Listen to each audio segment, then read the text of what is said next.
Hi friends, എല്ലാവർക്കും പുതിയൊരു വീഡിയോയിലേക്ക് സ്വാഗതം.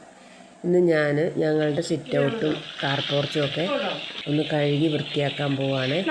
മഴ കാരണം കൊണ്ട് എല്ലാവരും ചെളിയൊക്കെ ചവിട്ടി കയറ്റി ആകെ വൃത്തികേടാക്കി വെച്ചേക്കും കേട്ടോ. അപ്പോൾ ഞാൻ ഒന്ന് വൃത്തിയാക്കട്ടെ എല്ലാം. ഇവിടെ നമ്മൾ വേനൽക്കാലം ആകുമ്പോൾ എന്തെങ്കിലും മുളകും ഒക്കെ ഉണങ്ങാൻ വേണ്ടി ഇടുന്ന സ്ഥലം, അപ്പോൾ അതും ഒന്ന് കഴുകി വൃത്തിയാക്കട്ടെ. ഇത് നമ്മുടെ പുറകുവശം കേട്ടോ,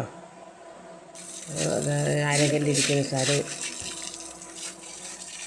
അവിടെയൊക്കെയാണ് ഈ ആര്യവേപ്പിൻ്റെ ഇല വീണിട്ട് അപ്പടി വൃത്തികേടായി കിടക്കും. ഈ 3-4 ദിവസം കനത്ത മഴയല്ലായിരുന്നു, അതുകൊണ്ട് പുറത്തിറങ്ങാൻ പറ്റാഞ്ഞിട്ട് ഒന്നും നടന്നില്ല. അരകല്ലും ഒക്കെ ഒന്ന് വൃത്തിയാക്കട്ടെ. അങ്ങനെ ഞാൻ നോക്കുമ്പം ഇതേ മുറ്റമാകെ മെനകെട്ട് കിടക്കുക. അതും കൂടെ അങ്ങോട്ട് അടിക്കാൻ ഓർത്തുകൊണ്ട്, ഇവിടുത്തെ മുറ്റം എന്ന് പറഞ്ഞാൽ ഒത്തിരി ഉണ്ട് കേട്ടോ. അതടിച്ച് കഴിയുമ്പോഴേക്കും മനുഷ്യൻ്റെ ഊപ്പാട് തിരിയും. അപ്പം അതൊക്കെ ഞാൻ വേഗം അടിച്ച് വാരട്ടെ.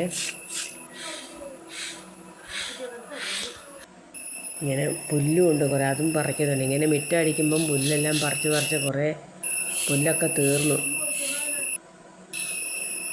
അങ്ങനെ അടിച്ചുകൊണ്ടിരിക്കുന്നതിൻ്റെ ഇടയ്ക്ക് ഹസ്ബൻഡ് പറഞ്ഞു, ഇതേ സിറ്റ് ഔട്ട് നിറച്ച് വെള്ളം, ആരെങ്കിലും ഇപ്പോൾ തെന്നിയടിച്ചു വേഗം തുടച്ചാളാൻ പറഞ്ഞു. അങ്ങനെ ഞാനൊരു ഉണങ്ങിയ തുണിയെടുത്ത് തുടച്ചതാണ് കണ്ടേ. അതുകൊണ്ട് ഞാൻ അടിച്ചു വാരി 3-4 സ്ഥലത്ത് ഇങ്ങനെ കൂട്ടി വെച്ചിട്ടുണ്ട്. 3-4 കുറേ സ്ഥലത്ത്. ഇത് ബാക്ക് വശാട്ടോ, അവിടെയും കുറേ അരിവേപ്പിൻ്റെ ഇല വീണ് ആകെ വൃത്തികെട്ട് കിടക്കുക. അപ്പോൾ അതും കൂടെ ഞാനങ്ങോട്ട് അടിച്ചു വാരി വൃത്തിയാക്കട്ടെ. ഇവിടെ ഏകദേശം വൃത്തിയായി. ഇതൊക്കെ നല്ല വൃത്തിയായില്ലേ.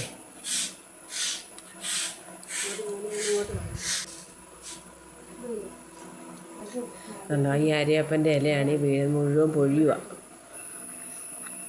അങ്ങനെ നോക്കുമ്പോൾ നമ്മുടെ നാരകത്തിൽ നല്ല വലിയ നാരങ്ങ ഉണ്ടായിട്ടുണ്ട്. അങ്ങനെ എല്ലാ വശവും അടിച്ചു കഴിഞ്ഞു. ഞാൻ ഈ അടിച്ചു കൂട്ടി ഇതെല്ലാം വാരിക്കളയാട്ടോ. കൊട്ട കൊണ്ട് വാരാമെന്ന് ആദ്യം വിചാരിച്ചു, നോക്കുമ്പോൾ ഒത്തിരി വാരാനുണ്ട്. അത് വാരിക്കളി നേരം പോന്നാൽ പിന്നെ താഴെ പോയി ഉന്തുവണ്ടി എടുത്തുകൊണ്ട് വന്ന് അതിനകത്താകുമ്പോൾ ഒറ്റയടിക്ക് എല്ലാം കൂടെ കൊണ്ട കളയാമല്ലോ.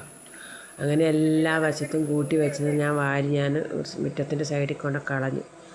അങ്ങനെ മുറ്റമൊക്കെ നല്ല വൃത്തിയാക്കി ഞാനെടുത്ത് ഉന്തുവണ്ടിയും കൊട്ടയെല്ലാം കൊണ്ടുപോയി വേക്കി കൊണ്ട് വെക്കുക കേട്ടോ. മുറ്റം കണ്ടില്ലേ, അപ്പോൾ നല്ല വൃത്തിയായില്ലേ. ഇനി അത് കഴിഞ്ഞപ്പോൾ ഇനി പെരയൊക്കെ ഒന്ന് അടിച്ച് വാരി തുടച്ചേക്കാമെന്ന് ഓർത്തുകൊണ്ട് ഉള്ള പരിപാടിയിലാണേ. പെരയെല്ലാം അടിച്ച് വാരി റൂമും എല്ലായിടവും ഞാനൊന്ന് തുടച്ചു. ഇതാണ് ഞങ്ങൾ കിടക്കുന്ന റൂമാണേ. അപ്പം നോക്കുമ്പോൾ മോള് സ്റ്റഡി ടേബിൾ മുഴുവൻ വൃത്തികേടാക്കി വെച്ചേക്കുക. അപ്പോൾ അതൊന്ന് അടുക്കി വെക്കാൻ അവളോട് പറയുന്ന കേട്ടോ ഈ കാണുന്നത്. നിർത്തോട്ടോ. ഈശോൻ്റെ രൂപമാണിത്. ഞങ്ങളിവിടെ വൈകുന്നേരം കുരിശ് വരയ്ക്കുന്നത്. അപ്പോൾ അതേ കൂടെ കുറച്ച് ഇച്ചിരി പൊടിയൊക്കെ ഉണ്ടായിരുന്നു, അതപ്പോൾ ഒന്ന് തുടച്ച് കളയാം. ഞങ്ങളുടെ ആദ്യത്തെ അക്വേറിയം കേട്ടോ. ഇതിൻ്റെ ഉള്ളിൽ കൊണ്ടുപോയി എല്ലാ സാധനവും എല്ലാവരും കൊണ്ടിടും. അതുപോലെ പെൻസിലും ഒക്കെ ഇതിനകത്താണ് കൊണ്ടിടുന്നത്. അപ്പോൾ ഞാനതെല്ലാം വാരിക്കളയട്ടെ, വാരിയെടുക്കട്ടെ. എന്തൊക്കെ പൊടിയൊക്കെ ഉണ്ട്, എന്തെങ്കിലും വിത്തൊക്കെ ഉണ്ടെങ്കിൽ അതിനകത്ത് കൊണ്ടിടും. അങ്ങനെ ഞങ്ങളുടെ വാഷ് ബേസിൻ ഒക്കെ ഒന്ന് കഴുകട്ടെ.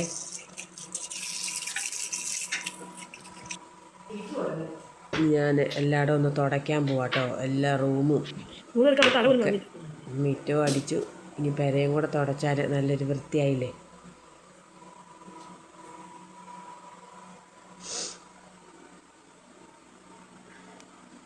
നാല് റൂമുണ്ടേ. 4 റൂമും വലിയൊരു ഹാളുമാണ്, അതുകൊണ്ട് ഒത്തിരി തുടയ്ക്കാൻ. അങ്ങനെ എല്ലാം കഴിഞ്ഞ് മടുത്തപ്പോൾ ഇച്ചിരി കപ്പയും ചിക്കനും തിന്നാൻ തോന്നി. അപ്പോൾ ഹസ്ബൻഡ് പോയി ചിക്കൻ മേടിച്ചുകൊണ്ട് വന്നു. അത് കറി വെച്ച് കപ്പയും പുഴുങ്ങി ഞാനും കഴിച്ച് പിള്ളേർക്കും എല്ലാവർക്കും കൊടുത്തു. അപ്പോൾ ഇത്രയേ ഉള്ളൂ ഇന്നത്തെ വീഡിയോ. എല്ലാവർക്കും ഇഷ്ടപ്പെട്ടു എന്ന് കരുതുന്നു. അപ്പോൾ ഓക്കെ, ബൈ.